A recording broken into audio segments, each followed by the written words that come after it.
Little Snowdrop. Once upon a time, in the middle of winter, when the flakes of snow fell like feathers from the sky, a queen sat at a window set in an ebony frame and sewed. While she was sewing and watching the snow fall, she pricked her finger with her needle, and 3 drops of blood dropped on the snow. And because the crimson looked so beautiful on the white snow, she thought, "Oh, that I had a child as white as snow, as red as blood, and as black as the wood of this ebony frame." Soon afterwards she had a little daughter, who was as white as snow, as red as blood, and had hair as black as ebony. And when the child was born, the queen died. After a year had gone by, the king took another wife.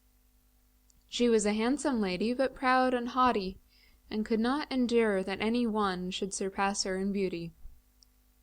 She had a wonderful mirror, and whenever she walked up to it and looked at herself in it, she said, "Little glass upon the wall, who is the fairest among us all?"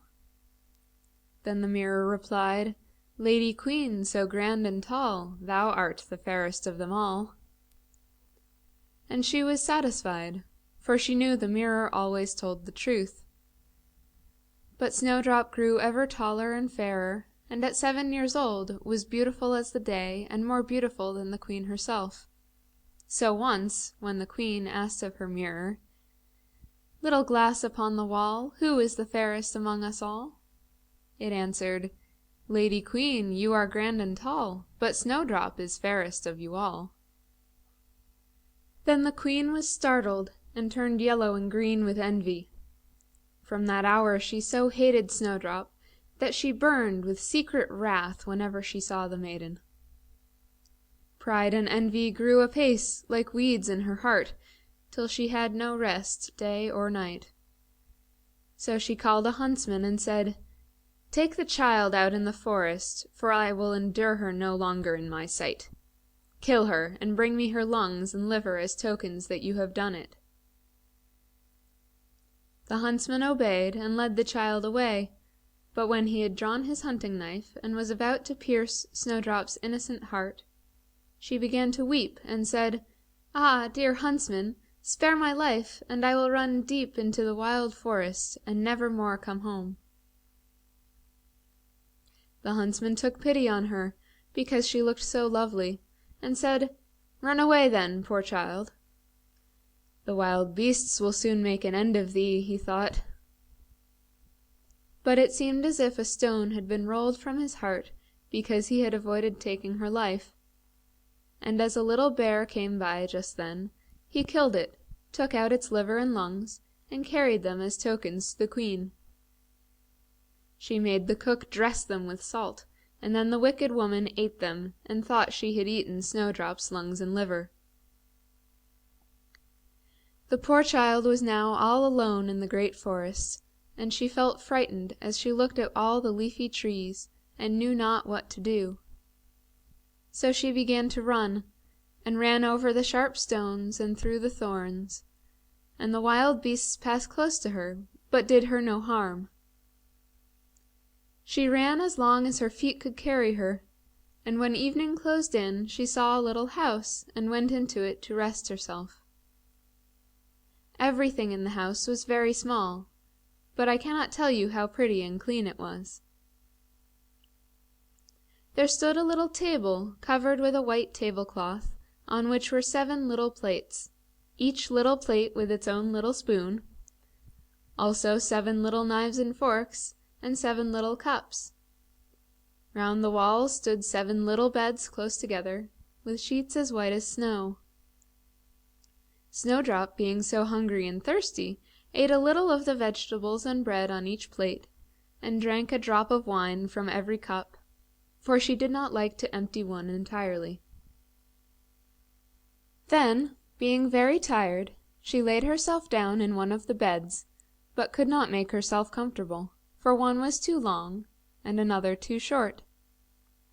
The 7th, luckily, was just right, so there she stayed, said her prayers, and fell asleep.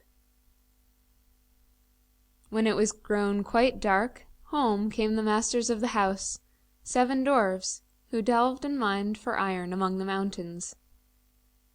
They lighted their 7 candles, and as soon as there was a light in the kitchen, they saw that someone had been there, for it was not quite so orderly as they had left it. The first said, "Who has been sitting on my stool?" The second, "Who has eaten off my plate?" The third, "Who has taken part of my loaf?" The fourth, "Who has touched my vegetables?" The fifth, "Who has used my fork?" The sixth, "Who has cut with my knife?" The seventh, "Who has drunk out of my little cup?" Then the first dwarf looked about, and saw that there was a slight hollow in his bed. So he asked, "Who has been lying in my little bed?" The others came running, and each called out, "Someone has also been lying in my bed." But the seventh, when he looked in his bed, saw Snowdrop there, fast asleep. He called the others, who flocked round with cries of surprise, fetched their 7 candles, and cast the light on Snowdrop. "Oh, heaven!" they cried, "what a lovely child!" and were so pleased that they would not wake her, but let her sleep on in the little bed. The 7th dwarf slept with all his companions in turn, an hour with each, and so they spent the night. When it was morning, Snowdrop woke up, and was frightened when she saw the 7 dwarfs. They were very friendly, however, and inquired her name.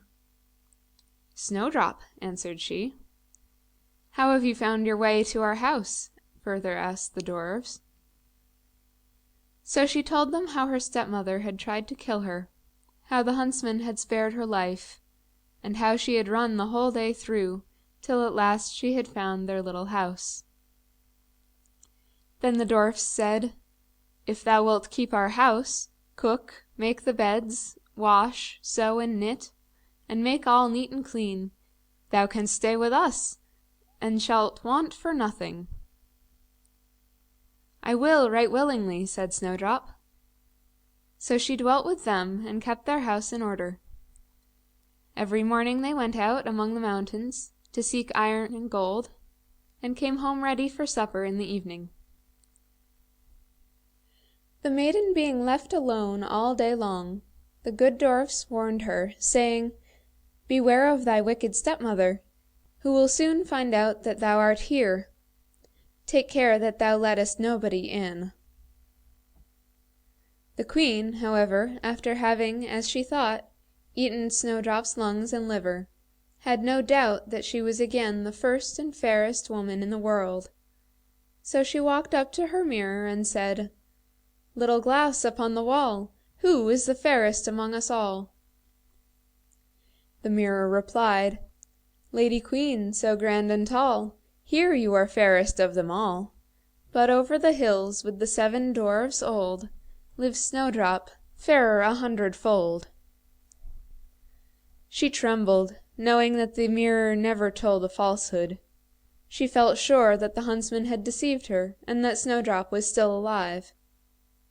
She pondered once more, late and early, early and late, how best to kill Snowdrop, for envy gave her no rest day or night, while she herself was not the fairest lady in the land.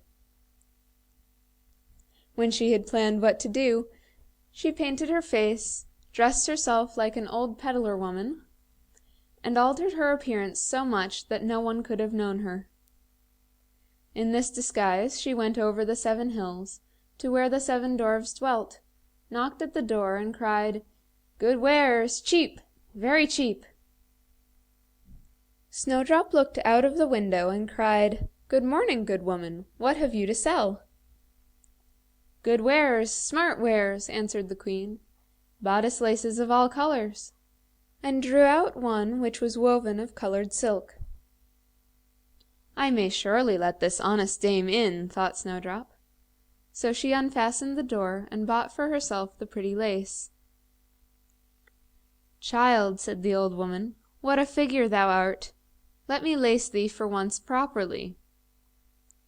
Snowdrop feared no harm, so stepped in front of her and allowed her bodice to be fastened up with the new lace. But the old woman laced so quick and laced so tight that Snowdrop's breath was stopped, and she fell down as if dead. "Now I am fairest at last," said the old woman to herself, and sped away. The 7 dwarfs came home soon after, at eventide, but how alarmed were they to find their poor Snowdrop lifeless on the ground! They lifted her up, and seeing that she was laced too tightly, cut the lace of her bodice. She began to breathe faintly and slowly returned to life. When the dwarfs heard what had happened, they said, "The old peddler woman was none other than the wicked queen. Be careful of thyself, and open the door to no one if we are not at home." The cruel stepmother walked up to her mirror when she reached home, and said, "Little glass upon the wall, who is fairest among us all?" To which it answered, as usual, "Lady Queen, so grand and tall, here you are fairest of them all. But over the hills with the 7 dwarfs old lives Snowdrop, fairer 100-fold." When she heard this she was so alarmed that all the blood rushed to her heart, for she saw plainly that Snowdrop was still alive. "This time," said she, "I will think of some means that shall destroy her utterly."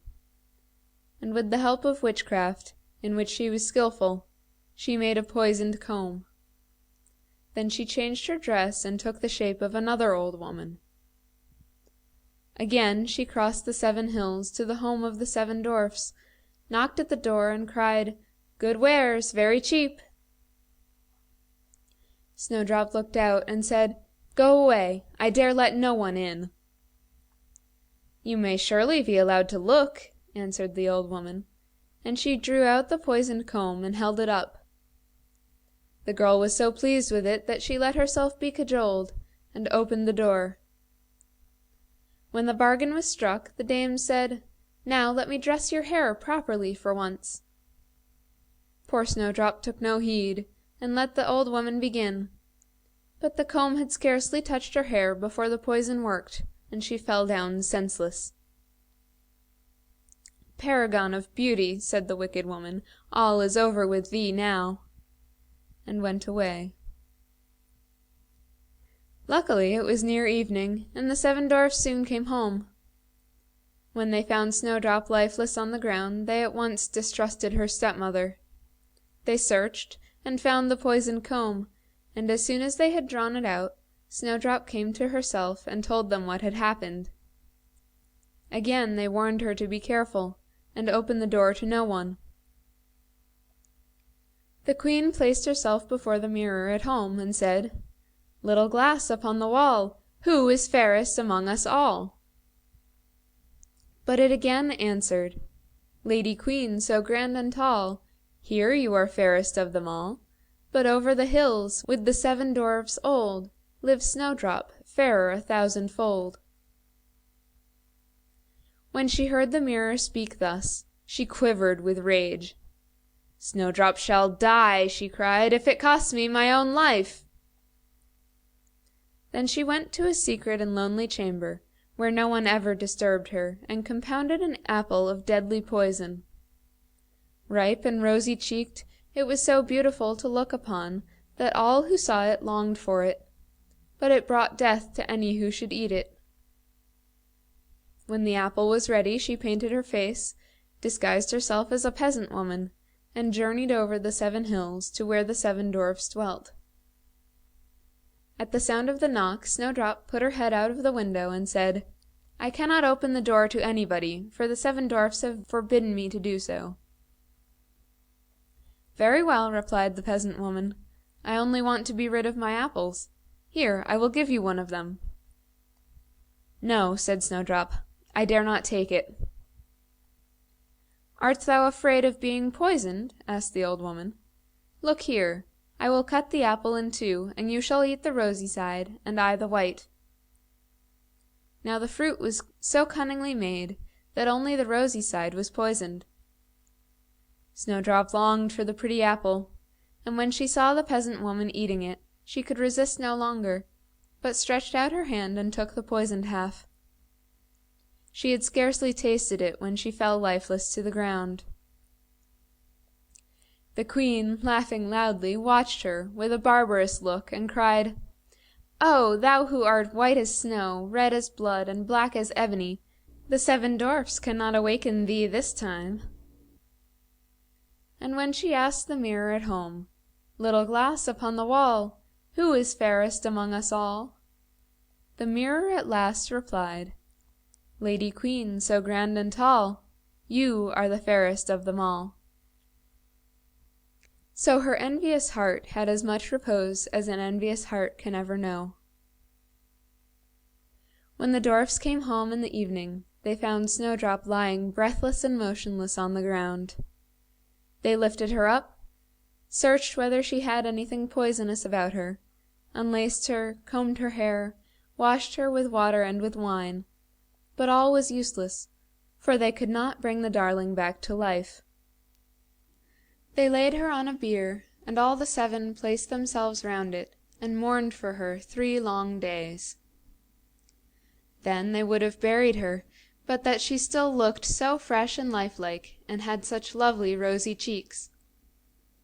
"We cannot lower her into the dark earth," said they, and caused a transparent coffin of glass to be made, so that she could be seen on all sides, and laid her in it, writing her name outside in letters of gold, which told that she was the daughter of a king.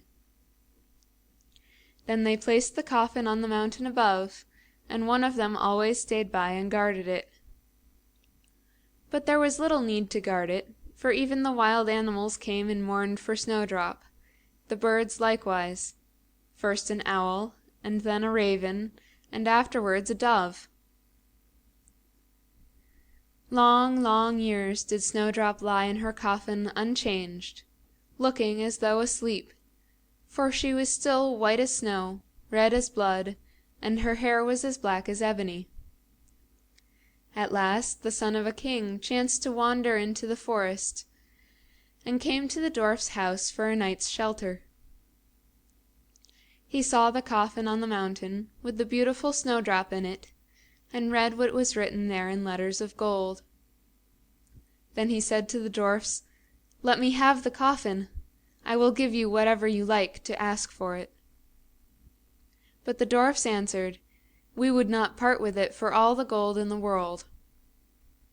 He said again, "Yet give it to me, for I cannot live without seeing Snowdrop, and though she is dead, I will prize and honor her as my beloved." Then the good dwarfs took pity on him, and gave him the coffin. The prince had it borne away by his servants.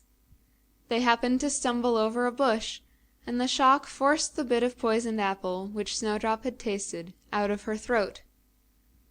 Immediately she opened her eyes, raised the coffin lid, and sat up alive once more. "Oh, heaven!" cried she, "where am I?" The prince answered joyfully, "Thou art with me," and told her what had happened, saying, "I love thee more dearly than anything else in the world. Come with me to my father's castle and be my wife." Snowdrop, well pleased, went with him, and they were married with much state and grandeur. The wicked stepmother was invited to the feast. Richly dressed, she stood before the mirror and asked of it, "Little glass upon the wall, who is fairest among us all?" The mirror answered, "Lady Queen, so grand and tall, here you are fairest among them all. But the young queen over the mountains old is fairer than you 1,000-fold." The evil-hearted woman uttered a curse, and could scarcely endure her anguish. She first resolved not to attend the wedding, but curiosity would not allow her to rest. She determined to travel, and see who that young queen could be who was the most beautiful in all the world. When she came, and found that it was Snowdrop alive again, she stood petrified with terror and despair. Then 2 iron shoes, heated burning hot, were drawn out of the fire with a pair of tongs, and laid before her feet. She was forced to put them on, and to go and dance at Snowdrop's wedding. Dancing, dancing on these red hot shoes till she fell down dead. End of Little Snowdrop.